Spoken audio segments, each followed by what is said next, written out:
በስም አብ ወወልድ ወመንፈስ ቅዱስ አሃዱ አምላክ አሜን። ሰላም ለእናንተ ይሁን ውድ የልሳቲው ቤተሰቦች፣ የሉል እግዚአብሔር ሰላም ከሁላችን ጋር አድሮና ጸንቶ ይኑር አሜን። ጉዞ ወደ እግዚአብሔር ምዕራፍ 10 አገልግሎት። አገልግሎት ለእግዚአብሔር ወይም ለሰው የሚሰሩት ሥራ ማለት ነው። አገልግሎት ለእውነተኛ ክርስትና ምስክር የሚሆን ከጥሩ ሕይወት የሚፈልቅ ምግባር ነው። አገልግሎት አምልኮተ እግዚአብሔርን መግለጫ ነው።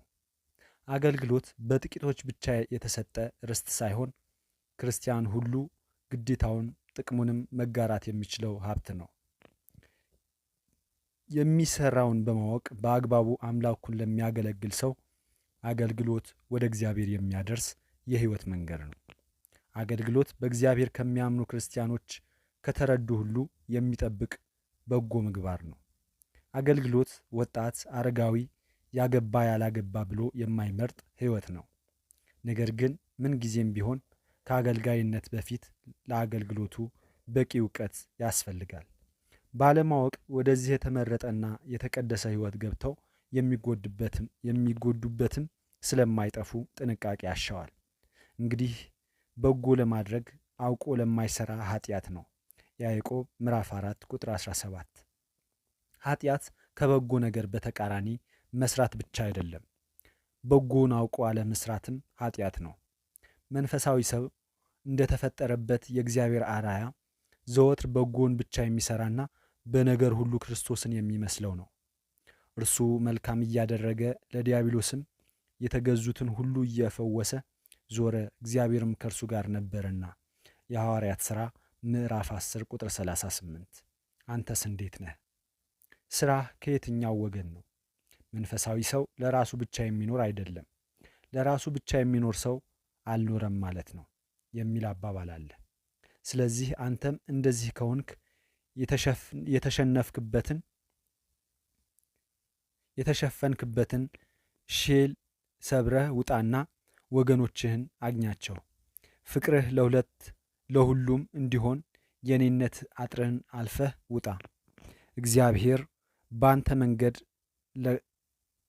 ለለካቸው ሁሉ ጥሩ መሆን፣ መልካምን ማድረግ የሕይወትህ መመሪያ ይሁን። በፍቅር መኖርን ስትለምደው ልብህ ለሁሉ አሳቢ ሲሆን የአገልግሎትህም አድማስ እንዲሁ ይሰፋል። አገልግሎት በባህሪው ለእግዚአብሔር ለሰው ልጆችም በልብ ውስጥ የታመቀውን ፍቅር ገልጦ የማሳያ መንገድ ነው። በአጭሩ አገልግሎት የፍቅር መንገድ ነው። እግዚአብሔር አምላክህን በፍጹም ልብህ፣ በፍጹም ነፍስህ፣ በፍጹምም ኃይልህ እንድትወድ ታዝሃል። ኦሪት ዘዳግም ምዕራፍ 6 ቁጥር 5። በሐዲስ ኪዳንም በተደጋጋሚ ተነግሮሃል። የማቴዎስ ወንጌል ምዕራፍ 22 ቁጥር 37። ፍቅር ሐሳባዊ የሆነ ነገር ብቻ አይደለም። መጽሐፍ ቅዱስ ልጆቼ ሆይ በሥራና በእውነት እንጂ በቃልና በአንደበት አንዋደድ ይላል። አንደኛ ዮሐንስ ምዕራፍ 3 ቁጥር 18። ፍቅር በተግባር የሚታየው በአገልግሎት ነው። እግዚአብሔርን ከወደድከው ፈቃዱን ለአሕዛብ ሁሉ በመግለጽና በማሳወቅ ውደደው። ሰዎችም የምትወድ ከሆንክ የሚድኑበትን ስትነግራቸው በቃለ እግዚአብሔር ስታገለግላቸው ነው። እያንዳንዱ ሰው ለሌላው በሚያደርገው ነገር ውስጥ ፍቅር ትርጉም ያገኛል። ፍቅር መስዋዕትነትን ይጠይቃል። አገልግሎትም መስዋዕትነት ነው። በአገልግሎትህ ገደብ አይኑር። ደሃ ሀብታም፣ ትንሹ ትልቅ አትበል። ለሚያስፈልገው ሁሉ ተናገር፣ ዝም አትበል። እግዚአብሔር ሁሉንም ሰው እንዲድንለት ይፈልጋልና። የአገልግሎት አይነቶች። እጅግ ብዙ የአገልግሎት አይነቶች ቢኖሩም ጎልተው የሚታዩት መንፈሳዊና ማኅበራዊ የሆኑት ናቸው። መንፈሳዊ አገልግሎት። ስለ መንፈሳዊ አገልግሎት ያዕቆብ ይህን የመሰለ ቃል ተናግሮለታል። ወንድሞቼ ሆይ ከእናንተ ማንም ከእውነት ቢስት አንዱም ቢመልሰው ኃጢአትን ከተሳሳተበት መንገድ የሚመልሰው ነፍሱን ከሞት እንዲድን የኃጢአትንም ብዛት እንዲሸፍን ይወቅ። ያዕቆብ ምዕራፍ 5 ቁጥር 20። ቅዱስ ጳውሎስም ለጢሞቴዎስ ለራስህና ለትምህርትህ ተጠንቀቅ፣ በእነዚህም ጽና፣ ይህን ብታደርግ ራስህንም የሚሰሙህንም ታድናለህ። አንደኛ ጢሞቴዎስ ምዕራፍ 4 ቁጥር 16። ነፍስን ማዳን የሚመለከተው በቀጥታ መንፈሳዊ አገልግሎትን ነው። ምክንያቱም የዚህ አገልግሎት ምንጩ፣ ትጥቁ፣ ምግቡ የእግዚአብሔር ቃል ነው። አገልግሎት ማህበራዊ መልክም አለው። ማህበራዊ አገልግሎት በመጨረሻው ቀን ጌታችን የሚናገራቸው ቃላትም ይህንን አገልግሎት የሚያንጸባርቁ ናቸው። ተርቤ አብልታችሁኛልና፣ ተጠምቼም አጠጥታችሁኛልና፣ እንግዳ ሆኜ ተቀብላችሁኛልና፣ ታርዤም አልብሳችሁኛልና፣ ታምሜም ጠይቃችሁኛልና፣ ታስሬ ወደ እኔ መጥታችኋልና የሚል ነው። የማቴዎስ ወንጌል ምዕራፍ 25 ቁጥር 35። እውነት እላችኋለሁ ከሁሉ ከሚያንሱ ከነዚህ ወንድሞቼ ለአንዱ እንኳን ስላደረጋችሁለት ለእኔ አደረጋችሁት። በማኅበራዊ ሕይወት ውስጥ የሚደረግ ማንኛውም በጎ ተግባር ክርስቶስን ለማገልገል እንደተደረገ ነው። ወደ መንፈሳዊነትም የሚመራ ብዙ አቅጣጫ አለው። ንጹሕ የሆነ ነውርም የሌለበት አምልኮ በእግዚአብሔር ዘንድ ይህ ነው። ወዳጆች የሌላቸውን ልጆች ባልቴቶችም በመከራቸው መጠየቅ፣ በዓለምም ከሚገኝ እድፍ ሰውነቱን መጠበቅ ነው። ያዕቆብ ምዕራፍ 1 ቁጥር 27። በሰዎች መካከል ልዩነት ሳያደርግ ለሁሉም እኩል የሚሰጥ አገልግሎት ካየን ወደ ዓለም አቀፍ ደረጃ መሻገር እንችላለን። ድንበር ሳይገድባቸው ዘር፣ ቀለም ሳይለዩ በደረሱበት ቦታ ሁሉ ለሰው ልጆች በፍቅር እርዳታ የሚያቀርቡ በርካታ ድርጅቶች አሉ። ከነዚህም መካከል የዓለም አቀፉ የቀይ መስቀል ማህበር፣ ዓለም አቀፍ የእርዳታ ተቋማት፣ ሰዎች ለሰዎች የእርዳታ ድርጅት የመሳሰሉት ይገኙበታል። የተፈጥሮ አደጋና ሰው ሰራሽ እልቂት ሳያስፈራቸው ሰውን ለመርዳት ሲሯሯጡ ስታይ አንዳች የሰብአዊነት ስሜት በውስጥህ ያጭርብሃል። ምግብ፣ ውሃ አጥተው በሞት አፋፍ ለሚገኙ ወገኖች ፈጥነው ሲደርሱ እግዚአብሔርን ደስ የሚያሰኘው አገልግሎት ምን ያህል ሰፊ እንደሆነ ታስባለህ። ይህን ሁሉ ለማድረግ የመረጡት ይህን ለሕይወት አስጊ የሆነ የአገልግሎት መስክ የመረጡት ለምን ይመስልሃል? ትክክለኛው የሰብአዊነት ስሜት እየተሰማቸው ከውስጥ እየገፋቸው ነው። በእርግጥ እነዚህን የመሳሰሉት ድርጊቶች ከቤተ ክርስቲያን ጋር ግንኙነት የላቸውም። ታዲያ እንዴት ለእኛ ሐሳብ ተስማሚ ሆነ ያልን እንደሆነ ምናልባት ያንተም አይምሮ ይህንኑ ጥያቄ ያነሳ ይሆናል። ነገር ግን በተግባር ተመሳሳይ የሚሆንበት ሁኔታም አለ።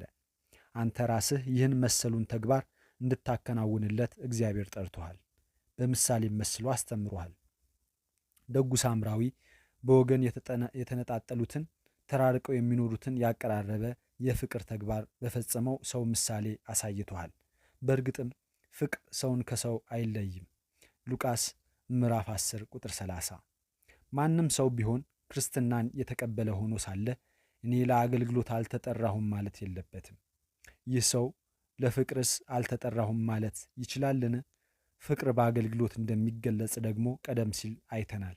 ነገር ግን አገልግሎትህን ቤተ ክርስቲያን ማወቅ አለባት። ለሁሉ የተሰጠው ጸጋ እንደየአቅሙና እንደየችሎታው የተለያየ ነው። ሰው ሁሉ ለመስበክ አልተጠራም። እንደ አገልግሎቱ ሰፊነት ጥሪውም ብዙ አይነት ነው። ካልተላኩ እንዴት ይሰብካሉ? ነገር ግን ሁሉ ለምስራቹ ቃል አልታዘዙም። ሮሜ ምዕራፍ 10 ቁጥር 15። እንግዲያውስ አንተም የተሰጠህን ጸጋ ለይና በቤተ ክርስቲያን አማካኝነት ወደ አገልግሎት ተሰማራ። እግዚአብሔር ምንም የማይችል ሰው ፈጥሮ አያውቅምና እንደማትችል አታስብ። ለአንተ የተሰጠህ አንድ ጸጋ አለ። የአገልግሎት ፍቅር ያለው ጸጋውን የለየና ቤተ ክርስቲያን ያሰማራችው ሰው ለአገልግሎት ስፍራ አይመርጥም። ቤቱ፣ ሰፈሩ፣ የሥራ ቦታው፣ ትምህርት ቤቱ፣ በአጠቃላይ ሁሉም ቦታ የአገልግሎት መድረኩ ነው። ለሚጠፉት መዳንን ይሰብካል። ሕግ ለሚጥሱ የእግዚአብሔርን ሕግ አብርቶ ያሳያል። የተቸገረን ይረዳል፣ የታመመን ይጠይቃል፣ የቻለውን ሁሉ ያደርጋል። በአጠቃላይ በማንኛውም ሰዓትና ቦታ ያገኘው ሁሉ ከእርሱ አንድ ነገር ይቀበላል። የአገልግሎት መንፈሳዊ ፋይዳ። አገልግሎት የአገልጋይን መንፈሳዊ ሕይወት ያጠነክራል። የአገልጋዩ መንፈሳዊነት ደግሞ አገልግሎቱን ያሰምርለታል። በአገልግሎት ትሰጣለህ፣ ትቀበላለህ።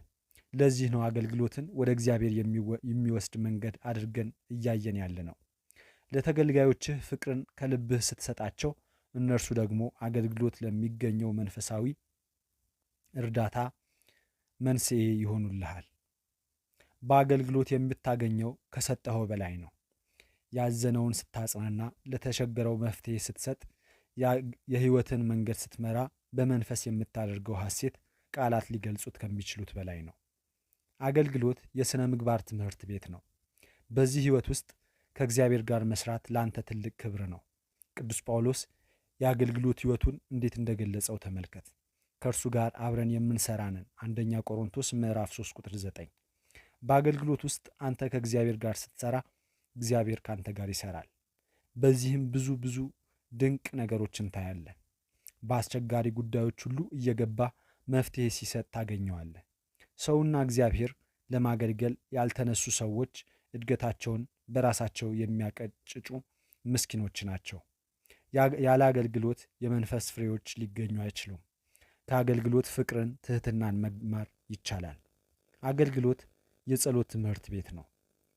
ብዙ አገልግሎት በሰጠህ ቁጥር የእግዚአብሔርን እርዳታ መፈለግህ ይጨምራል። በዚህ ጊዜ ያለህ አማራጭ መጸለይ ነው። ችግሮች ባይታዩህ እንኳን አገልግሎትህ እንዲባረክልህና እግዚአብሔር ብቻህን እንዳይተውህ ትጸልያለህ። ከአገልግሎትህ የልምድ እንዳይሆንብህና መንፈሳዊ ሆነው እንዳገኘሃቸው አውቃለሁ፣ ታገኛቸውም አለህ። ስለዚህም ስለ ስሜም ብለህ ጸንተህ አልደከምክም። ዳሩ ግን የምነቅፍብህ ነገር አለኝ፣ የቀድሞ ፍቅርህን ትተሃልና። እንግዲህ ከወዴት እንደወደክ አስብ፣ ንስሐም ግባ፣ የቀደመውንም ሥራህን አድርግ። ራእይ ዮሐንስ ምዕራፍ 2 ቁጥር 2። አገልግሎትን ጀምሮ ወደ ኋላ ስለመመለስ ስታስብ ዴማስን ምሳሌ አድርገህ መጠቀም ትችላለህ። ዴማስ ቅዱስ ጳውሎስን በመከተል የአገልግሎት ሕይወትን ለመጀመር በእንቅስቃሴ ላይ የነበረ ሰው ነበር። ነገር ግን በዚህ ሕይወት ውስጥ ሊታዩ የሚገባቸውን ተመልክቶ ተደናቀፈ። ዴማስ የአሁኑን ዓለም ወዶ ትቶኛልና። ሁለተኛ ጢሞቴዎስ ምዕራፍ 4 ቁጥር 10። ከአገልግሎት የምታገኘው ምድራዊ ጥቅም እንዳለ እያሰብክ ከተጓዝክ ነገር ሁሉ አይሰምርልህም። በአጠቃላይ ይህ ሐሳብ ከውስጥህ ካልወጣ የይሁዳ ዕጣ ይገጥምሃል። ስለዚህ በዚህ ታላቅ ሕይወት ውስጥ እግዚአብሔር የሚሰጥህን ብቻ ለመቀበል ተዘጋጅ እንጂ ምንም ነገር አያጓጓህ። ስኬታማ የአገልግሎት ሕይወት እንዲኖርህ ፍቅር ይኑርህ። እግዚአብሔርን ውደደው፣ መንግሥቴን ውደድ፣ ሰውን ሁሉ ውደድ። ፍቅርን ያመጣል። ነገር ግን አንተ አገልግሎትህን እንደ ሥራ ብቻ፣ እንደ ግዴታ ወይም ለተለየ ዓላማ ማስፈጸሚያ የምትመለከተው ከሆነ ትርፍህ ምንድን ነው? ብዙ ጊዜ ወደ ኋላ መመለስ መሸነፍ የሚያጋጥመው አገልጋይ ከመነሻው ዓላማውን ሳያስተካክል የገባን ነው። በትክክለኛው መንገድ ዓላማውን ተረድቶ እንዲሁም ፍቅር ኖሮት ወደ ሕይወቱ የመጣ ቢሆን አስፈሪ ነገሮች እንኳን አይበግሩትም። ይልቁንም እንደ ቅዱስ ጳውሎስ ከጌታዬ ፍቅር ማን ይለየኛል እያለ ይበረታል። ከክርስቶስ ፍቅር ማን ይለየናል? መከራ ወይስ ጭንቀት ወይስ ስደት ወይስ ራብ ወይስ ራቁትነት ወይስ ፍርሃት ወይስ ሰይፍ ነውን? ሮሜ ምዕራፍ 8 ቁጥር 35። ፍቅር ሁሉን ይታገሳል።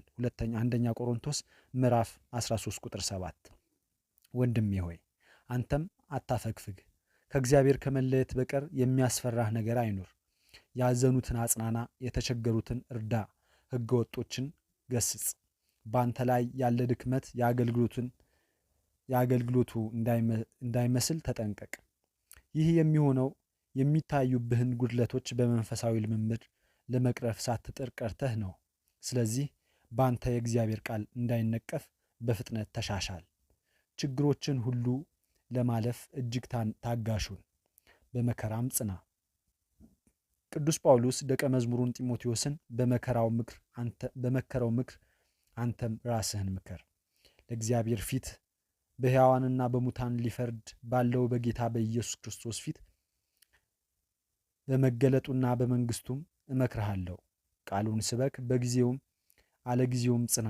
ፈጽመህ እየታገስህና እያስተማርክ ዝለፍና ገስጽ ምከርም። ሁለተኛ ጢሞቴዎስ ምዕራፍ 4 ቁጥር 1። ወንድሜ የሰዎችን ችግር የምትረዳላቸው ሁን። ለምሳሌ ሳንቲም እንድትመጸውተው የሚጠይቅ ሰው የሚያስፈልገው ሳንቲም ብቻ ለመሆኑን ተረዳ። መጽናናት ይፈልጋልና በእግዚአብሔር ቃል አጽናናው። መዳን ይፈልጋልና ወደሚድንበት ሥራው፣ መንፈሳዊ ሕይወቱንም የተራበ ሊሆን ይችላልና በቃሉ መግበው። ምግብ በልቶ የማደር ብቻ ሳይሆን እግዚአብሔር ጋር የመኖርን ምስጢር አሳየው። ጽናት ይኑርህ። እያንዳንዱ አገልግሎት የራሱ የሆነ ችግር አለው። እያንዳንዱም አገልጋይ ፍጹም ሊሆን አይችልም። በብዙ ነገሮች ልትፈተን እንደምትችል መካድ አይቻልህም። እግዚአብሔር አምላክም ትልቁን የድል አክሊል የሚሰጥህ በእነዚህ ሁሉ ችግሮች ተፈትነህ ባለፍክበት መጠን ነው። እያንዳንዱ በራሱ ድካም መጠን የራሱን ደመወዝ ይቀበላል። አንደኛ ቆሮንቶስ ምዕራፍ 3 ቁጥር 8። አባቶቻችን ሐዋርያት በአገልግሎት ብዙ ደክመዋል፣ የዚያኑ ያህል ብዙ መከራ ገጥሟቸዋል። ነገር ግን በዚህ ሁሉ ጸንተዋል። ቅዱስ ጳውሎስ የእርሱና የወንድሞችን አገልግሎት እንዲህ በማለት ነው የገለጸው። በሁሉ እንደ እግዚአብሔር አገልጋዮች ራሳችንን እናማጥናለን። በብዙ መጽናት፣ በመከራ፣ በችግር፣ በጭንቀት፣ በመገረፍ፣ በወህኒ፣ በሁከት፣ በድካም፣ እንቅልፍ በማጣት፣ በመጦም፣ በንጽህና፣ በእውቀት፣ በትዕግስትም፣ በቸርነት፣ በመንፈስ ቅዱስ፣ ግብዝነት በሌለው ፍቅር። ይህም ብቻ አይደለም። ቅዱስ ጳውሎስ በሁሉ እንገፋለን እንጂ አንጨነቅም፣ እናመነታለን እንጂ ተስፋ አንቆርጥም፣ እንሰደዳለን እንጂ አንጣልም፣ እንወድቃለን እንጂ አንጠፋም እያለ ለአገልግሎት ያለውን ቁርጠኝነት፣ ከእግዚአብሔር ላይ ያለውን አመኔታ ይገልጻል። ቅዱስ ጳውሎስ ብቻ ሳይሆን ለአገልግሎት ታማኝ ሆነው በመከራ ጸንተው የተጋደሉ ሌሎች ሐዋርያትም አሉ። እንደ ምሳሌ ወንጌላዊ ዮሐንስን መመልከት እንችላለን። ወንጌላዊው ቅዱስ ዮሐንስ የራእይን መጽሐፍ በፍጥሞ ደሴ ሆኖ በሚጽፍበት ጊዜ የተቀበላቸው መከራዎች ብዙ ናቸው።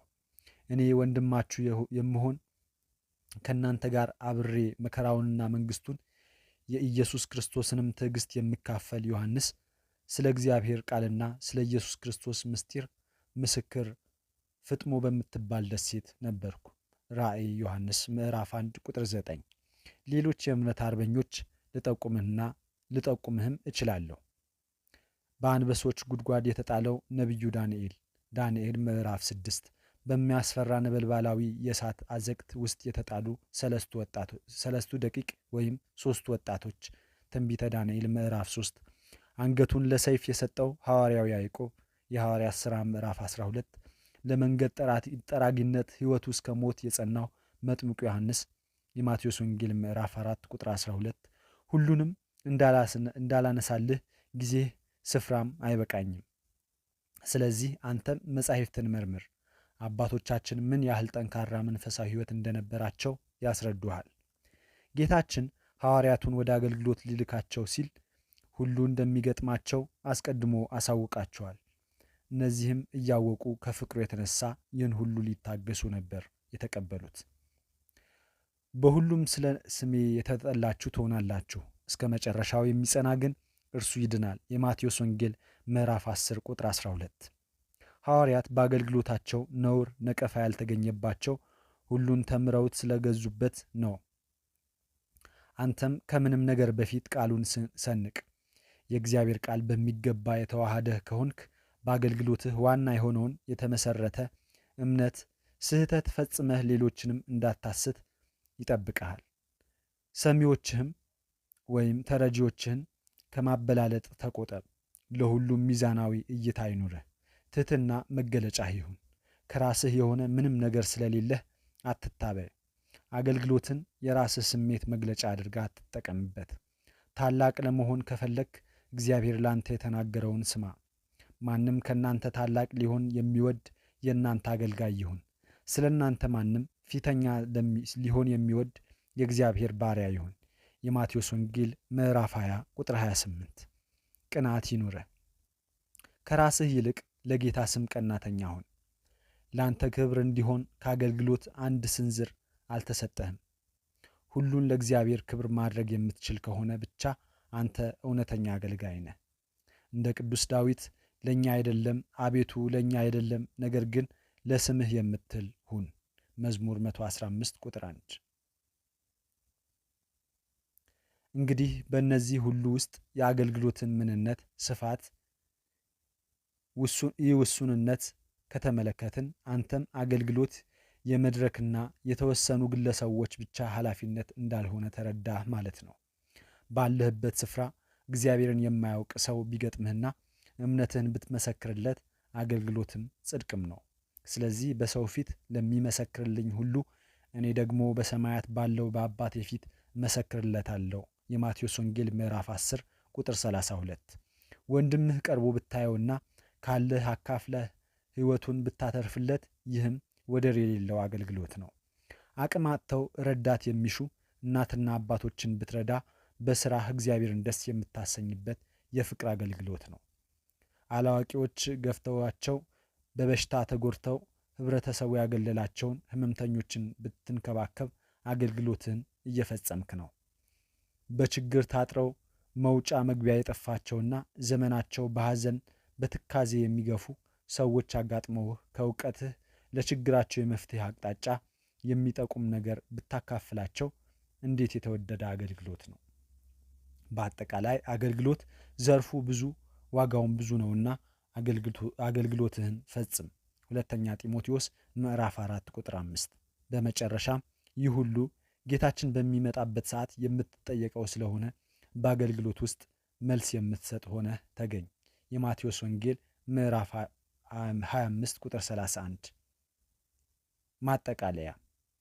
መንፈሳዊ ሕይወት ከቁሳዊና ስጋዊ አስተሳሰብ የመለየትና ከእግዚአብሔር ጋር የመሆን ምስጢር ነው። ኃጢአት ደግሞ ይህ ሕይወት የሚያሰነካክል ክፉ በሽታ ነው። ኃጢአት ከእግዚአብሔር ይለያያል። የነበረንን ጸጋ ዋጋ እንዳይኖረው ያደርጋል። የኃጢአት ጉዳት መንፈሳዊ ብቻ ሳይሆን ስነ ልቦናዊ፣ አካላዊ፣ ማህበራዊም ነው።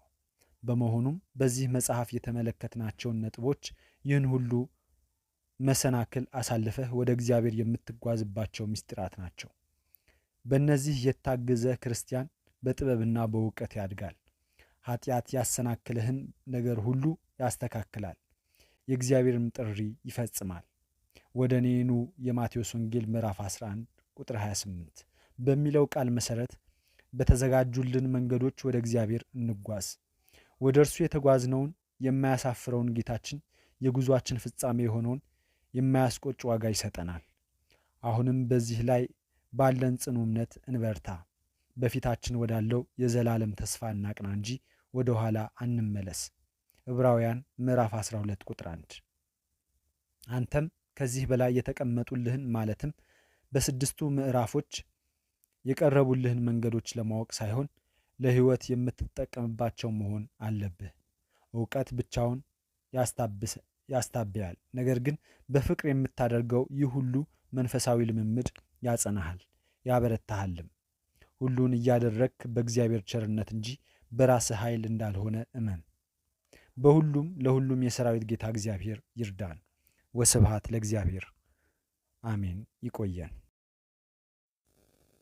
የተወደዳችሁ ውድ የኤልሳ ቲዩብ ቤተሰቦች ጉዞ ወደ እግዚአብሔር የሚለውን የብፁዕ አባታችን የአቡነ ሺኖዳ ሳልሳዊን መጽሐፍ ከምዕራፍ 1 ጀምረን በተከታታይ ባሉን ቀናቶች ለእናንተ እያነበብን ቆይተናል። በዚህ ምዕራፍ አገልግሎት በሚለው የመጨረሻው ምዕራፍ የተጠናቀቀ ሲሆን በሚቀጥለን በሌላ ፕሮግራም ከኛው ጋር አብራችሁ እንድትቀጥሉ በልዑል እግዚአብሔር ስም እያሳሰብን መጽሐፉን በዚህ ጨርሰናል ማለት ነው። በሁሉ ነገር የረዳን የአባቶቻችን አምላክ ልዑል እግዚአብሔር ስሙ የተመሰገነ ይሁን፣ አሜን። ምስጋና ይሁን አንድ አምላክ ለሚሆን ለአብ ለወልድ ለመንፈስ ቅዱስ ዛሬም ዘወትርም ለዘለዓለሙ ይኑር፣ አሜን።